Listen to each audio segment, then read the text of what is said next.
যশোরে অ্যাসিড দগ্ধ পরিবারের সাথে দেখা করে তাদের পাশে থাকার প্রতিশ্রুতি দিয়েছেন জামায়াত ইসলামের স্থানীয় নেতারা। এ সময় জামায়াত মনোনীত প্রার্থী ডাক্তার মোসলেউদ্দিন ফরিদের পক্ষে আর্থিক সহায়তা দেন তারা। একই সাথে দোষীদের দৃষ্টান্তমূলক শাস্তি দাবি জানান জামায়াত নেতারা। যশোর প্রতিনিধি তামান্না ফারজানার পাঠানো তথ্য ও চিত্রে আরও জানাচ্ছেন ফারহিন ইসলাম টুম্পা।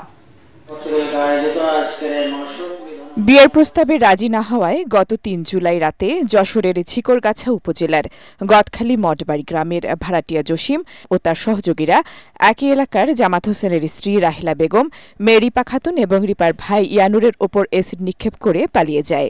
এতে ইয়ানুরের শরীরের বিভিন্ন স্থানে ঝলসে যায়। আহত হন রিপা ও তার মা। ঈশার আজানের কিছুক্ষণ আগে সে আমাদের উঠানের পাশ থেকে দাঁড়াই জানলা দিয়ে রুমের ভিতরে হাত ঢুকাই দেয়।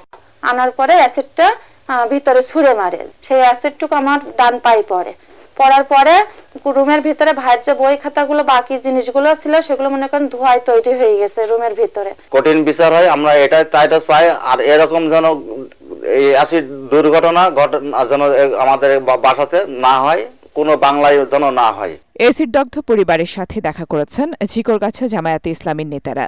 এ সময় তারা ভুক্তভোগী পরিবারটির খোঁজ খবর নেন এবং তাদের পাশে থাকার কথা জানান।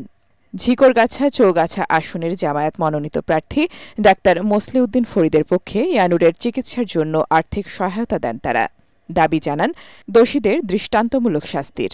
প্রশাসনের কাছে আমাদের দাবি যেন দৃষ্টান্তমূলক শাস্তির ব্যবস্থা তাকে করে, অদূর ভবিষ্যতে যেন এমন কোন দুঃসাহসিক কর্মকাণ্ড ঘটানোর জন্য কোনো ব্যক্তি যেন আর সুযোগ না পায়।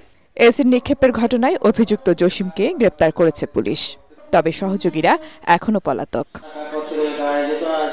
Bureau report, ATN Bangla.